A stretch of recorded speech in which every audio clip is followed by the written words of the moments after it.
Today is Monday, February 12th, 2024. It's the day after the Super Bowl. A lot of people having Super Bowl hangovers, not myself.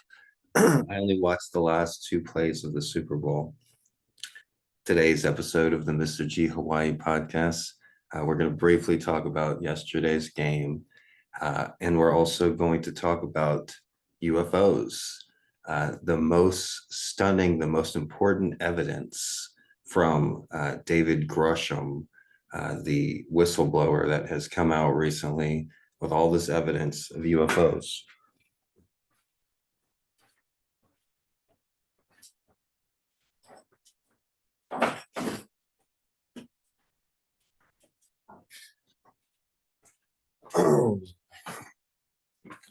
Okay, so the Mr.G Hawaii podcast. I'm not wearing a shirt today. Deal with it. I'm broadcasting to you from Honolulu, Hawaii, on the outskirts of Chinatown. It's a wonderful 70 degrees here. It got down to 64 degrees. That's cold in Hawaii. I'm very grateful for where I live. I'm very grateful for the Hawaii summer, the whole 24, 365 days a year summer. I love the warm weather. It's one of the main reasons. This is my 11th year living in Hawaii after being born and raised in Texas.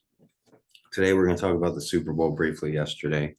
And we're also going to talk about the most important UFO evidence that David Gresham gave to the politicians on the politicians at the meeting, when he's like, hey, UFOs, yeah, we got this one, that one, this one. There's one piece of evidence that's most important. And when you're looking at stuff and you want to look at things from an objective perspective, he laid out all this stuff. We have multiple UFOs that have crashed. We have UFO bodies. We have all this different stuff. But the one key piece of evidence, not evidence, the most important claim that he made is that the United States government has a fossilized UFO. Now, if that one piece of evidence is true, if that one claim is true, then that just makes a bunch of other things more likely. And a lot of times when people are making claims like this, sometimes some of it's true, sometimes a little of it's true, sometimes 10% of it's true, sometimes 90% of it's true. But in this case, with David Gresham and everything he said about UFOs, it's either 100% true or none of it's true. And I'm leaning more towards all of it's true. But the one piece of evidence, if you can find out that this is a fact, that there is a fossilized UFO. Now, how long does it take to make a fossil? It takes a million years, at least 100,000, 200, hundreds of thousands or a million years to make a fossil. Human beings have only been around, language has only been around for, 40,000 years. What we could call a modern day human has only been around for 200,000 years. Dinosaurs roamed the earth for almost 200 million years. A million is 1,000 times greater than 1,000. The word mil means 1,000 in Latin, and 1,000 times 1,000 is a million.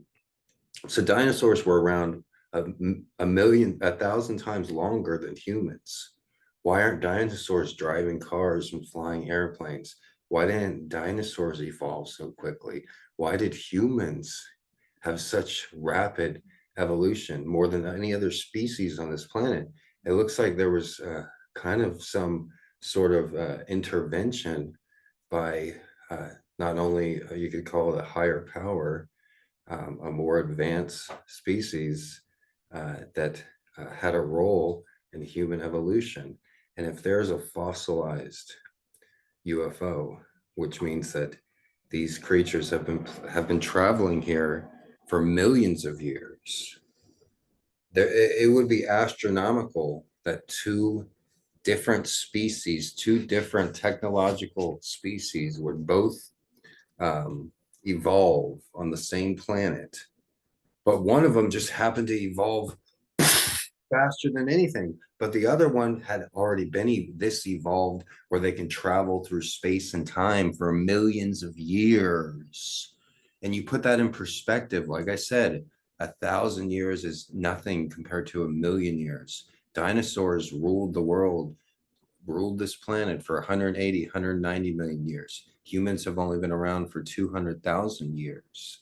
That means that if there were alien UFOs back in the time of dinosaurs, they're flying around. They're like, oh, these dinosaurs are pretty nice, but those humans, they can actually make planes that fly. You know, it would be. It didn't just happen like that. Like, oh, humans just evolved faster than any other creature. It looks like, there was some sort of role, and like I said, it's either all true or none of it's true. And what are the odds that they have been here for eons, for millions of years, and two technological advanced species form, and one of them forms in the blink of an eye? Oh, maybe the other technological advanced species that's been flying UFOs around since dinosaurs, maybe they had something to do with it. Maybe it wasn't just organic, naturally, that humans evolved so quickly. And if you look at just in the last 100 years, and I'm not talking about human evolution from 200,000 years ago, I am talking about that. Humans evolved faster than any other species. Um, but just in the last 100 years, you look at flight. The Wright brothers got off the ground around 1900, somewhere around there. Fucking 6 decades later, we're on the moon, supposedly. It's like, wow, in 60 years, they went from, tying a couple rice bags together to a kite, you know, flapping your wings, to going into a rocket to that big moon that our 200,000 years of humans have been looking up at. Ooh, and we only count them. The first humans are the ones that discovered fire. The ones before, the ones that started writing on caves. The ones before that, we don't even consider human. But it looks like the history is a little bit different. It didn't all come from that. Maybe we're not from fish. As far as maybe evolution is not 100% correct. There are some facts there, but there's a reason they call it the theory of evolution, because there's a lot of questions that we don't understand.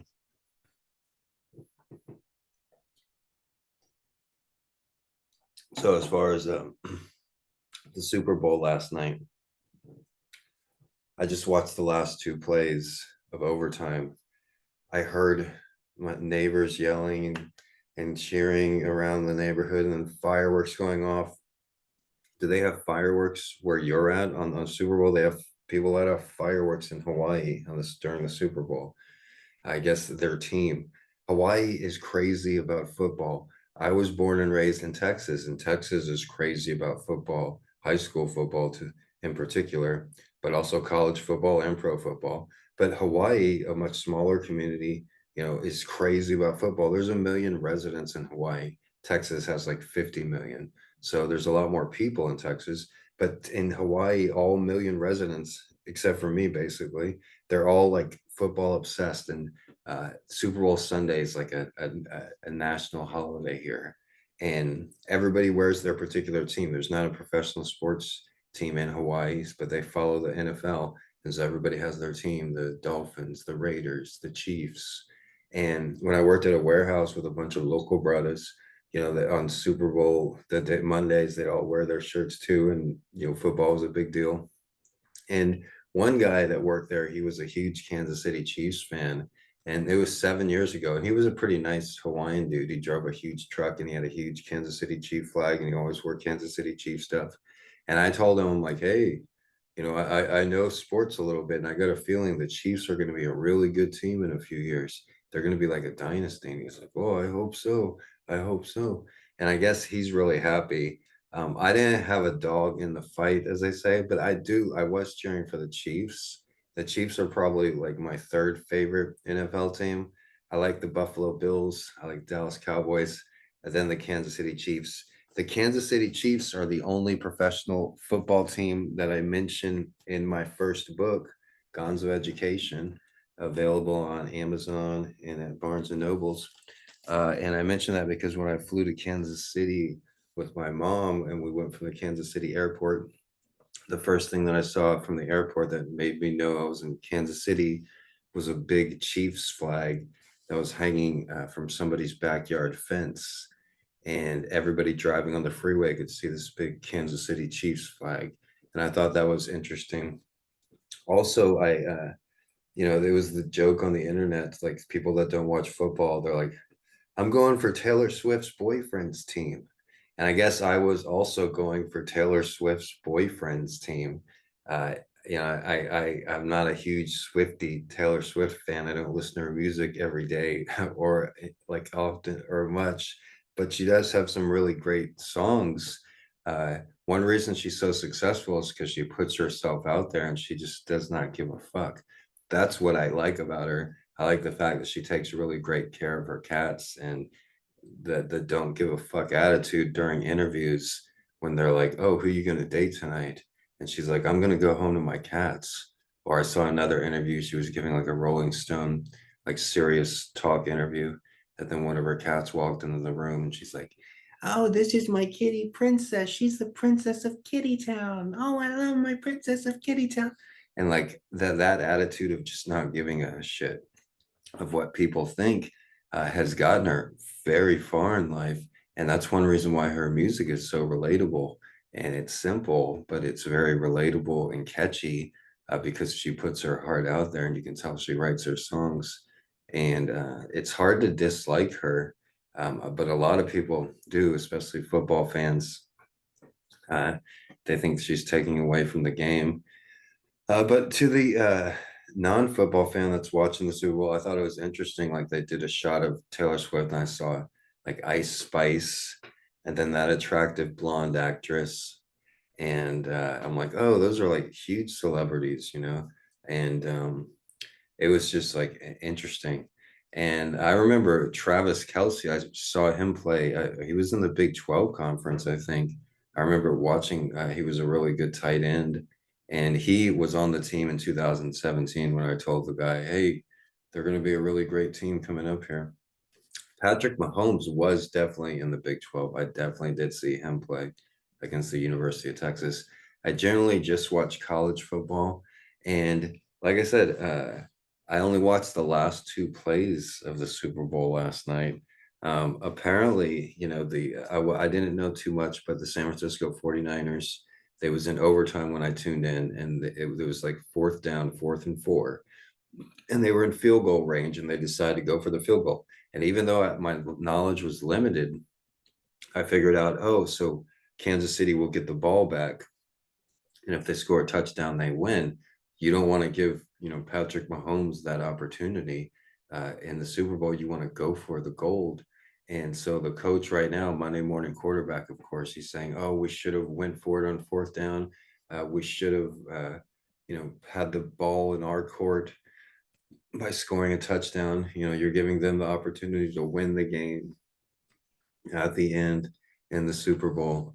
And in life in general, that's why sports are popular, because they mimic life. They as they're an analogy for life. And in life, you want to be in control of your own situation, of your own destiny. And at that point, you saw the San Francisco 49ers offense just watching from the sidelines. They did their job. They moved it down the field. They put points on the board, but there was nothing that they could do. If Kansas City scored a touchdown, then they lose. And that's why football is the best team game, because everybody has to work as a team. And, I'm not a huge football fan. I do not watch pro football, but the Super Bowl last night, that's as good as it gets when an offense is playing a defense and the offense has to score a touchdown and the defense has to get a stop. If the defense stops them from scoring a touchdown, the defense wins the game. If the offense can score a touchdown, the offense wins the game. It was kind of confusing at the end there because the clock was winding down, and people that aren't familiar with the overtime rules and postseason play in the NFL football conference, it's like, what the hell? The clock is going down. Like, run a play, run a play. And then the announcer's like, for all of those of you at home wondering why they're not calling timeout and stopping the clock, it's because overtime is basically like just like the first quarter. There'll be another quarter if they don't run a play. But then they went and ran and scored the touchdown before the clock ran out on the first quarter of overtime. So That's as exciting as you can get it. And it does seem like it's rigged in a way because they have everything. They have the team that they wanted to win, the team that's the State Farm sponsor spokesperson. They're their number one commercial, and Taylor Swift. They're the plant of the music industry. I was just saying so many nice things about it. The plant of the music industry, Taylor Swift. The plant of the Democratic Party, trying to get her Swifties to vote for Joe Biden. Uh, so it seems like it would be rigged because it worked out exactly how certain people would want it. But sometimes in life, it seems like there's a collective conscience, and if enough people believe in something, then you can make it reality. And I think enough people wanted the Chiefs to win, and enough people wanted to see Taylor Swift celebrating with her boyfriend Travis Kelce, and people could just picture that and visualize that, and that's ended up what happening. I've seen collective consciousness also with animals, with the street cats that I feed. Here in Hawaii, it's warm, but it's generally known to rain a lot, especially during the early morning hours. And I've been feeding a colony of street cats every day for almost 5 years.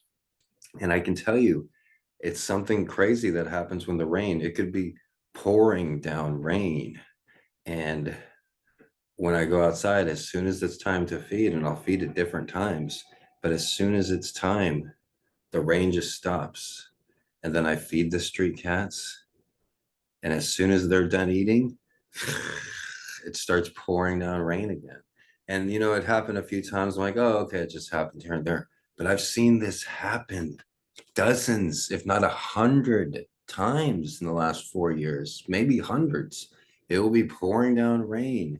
The second I go to feed the street cats, the rain stops just long enough for me to feed the cats. As soon as they're done eating, it starts pouring down rain again. It's like the cats like have a collective conscience, and they all like, "Dear God, meow meow meow, let the rain stop, please, meow meow meow meow, please God, meow meow meow meow meow meow meow meow meow meow meow meow meow meow meow meow meow meow meow." It's like they're all helping it the rain stop, and and I'm a very skeptical person, but I have no other explanation how the rain stops every time I feed the cats.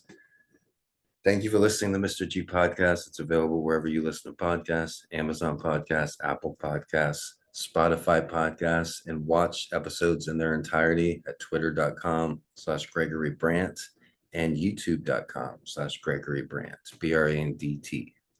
Before I go, I want to say the funniest meme that I've seen in a long time was Tucker Carlson interviewing Vladimir Putin, and it's just a picture basically. And Tucker Carlson is asking Vladimir Putin, he's like, "Mr. Putin, why did you invade Ukraine?"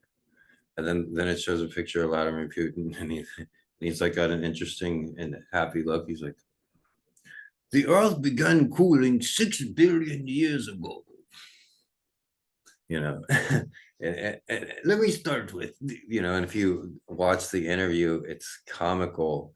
They sit down for this serious interview, and Tucker Carlson asks him a straightforward question: "Why did you invade Ukraine?" And then Mr. Putin goes into like an hour-long history of Russia, and and so the meme is hilarious. Really, I thought it was hilarious, and you have to be able to laugh at yourself. And I think Putin probably laughs at that, and Putin does have a sense of humor.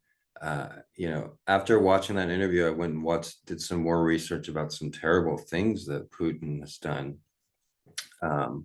But sometimes, like Elon Musk says, it can't be all gloom and doom.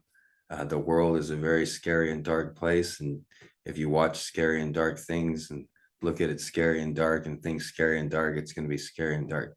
But there's a lot of beautiful things here too. And even if the earth is a prison, we should make the best of it and make it better than it was when we got here.